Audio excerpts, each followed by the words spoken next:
ئەچینەی هەواڵێکی ترمان 44مین خولی فیستیڤاڵی فیلمی فەجر دەست بە کارەکانی هاتوو بۆ ماوەی 11 ڕۆژ لە تارانی پایتەختی ئێران بەڕێواچێت.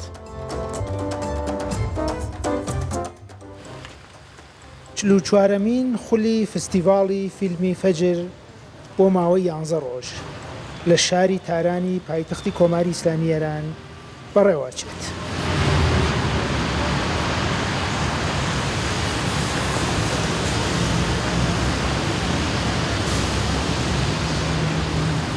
فستیڤاڵی فیلمی فەجر وەکو گەورەترین و گرنگترین ڕووداوی سینەمایی و هونەری ئێران بۆ ماوەی 11 ڕۆژ لە شاری تارانی پایتەخت بەڕێواچێت و هاوکاتیش لە 31 پارێزگای ئێران فیلمەکان نمایشەکرێن.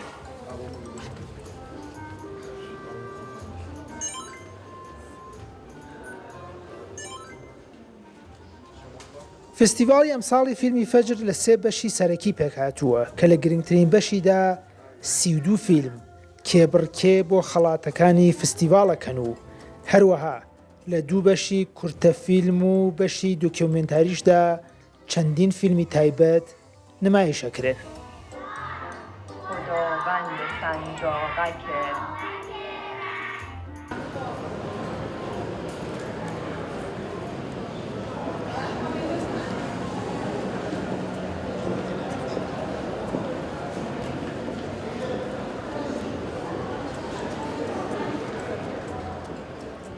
کیفیت فیلم ها بالاتر از پارساله به طور کلی و حالا مسئله هستش که پرداخت فنیشونه یا کوالیتی فیلمەکان لە چاو ساڵانی ڕابردوو زۆر باشترە. ئەلبەت لە ڕووی تەکنیکەوە زۆر پێشکەوتون. بەڵام هێشتا کێشەی چیرۆکمان لە سینەما هەیە. بەڵام پێشکەوتنی تەکنیکی زۆر باشتر بووە و ئەمە بە وردی و دیارە و بەرجەستەیە بە فیلمەکانەوە. بەگشتی بەڵام تا ڕادەیە کێشی چیرۆک و درامامان هەیە. و حالا داوینچی ریزالف ایناشون خوب شده، بهتر شده. یعنی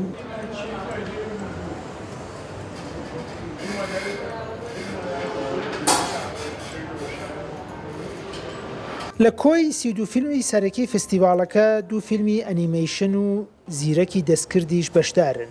هەروەها 12 فیلمیش تایبەتە بۆ دەرهێنەرانەی یەکەم جارە فیلمی درێژی سینەمایی بەرهەمەهێنن.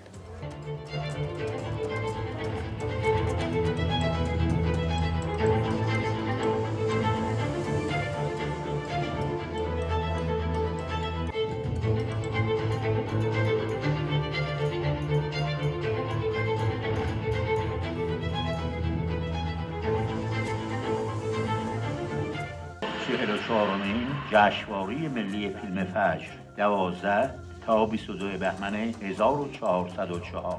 اصلا سلیقه مخاطب امروزی سینما نیست.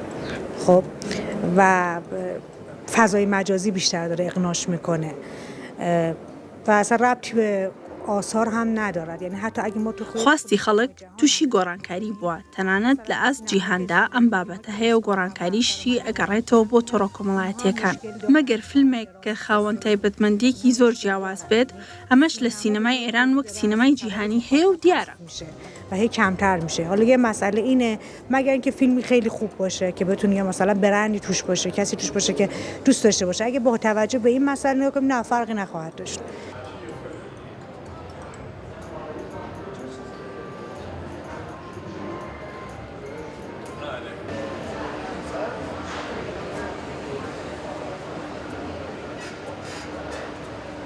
جیاوازیەکی بەرچاوی فستیڤاڵی ئەمساڵ بەربڵاوی ژانرە جیاوازەکانە کەوای کردووە. ڕەخنەگران هیوادار بن ساڵی داهاتووی سینەمای ئێران هەموو ژانرە سینەماییەکان لەخۆ بگرێت و لە چوارچێوەی یەک دوو ژانری هەمیشەیی خۆی دەربازی بێت.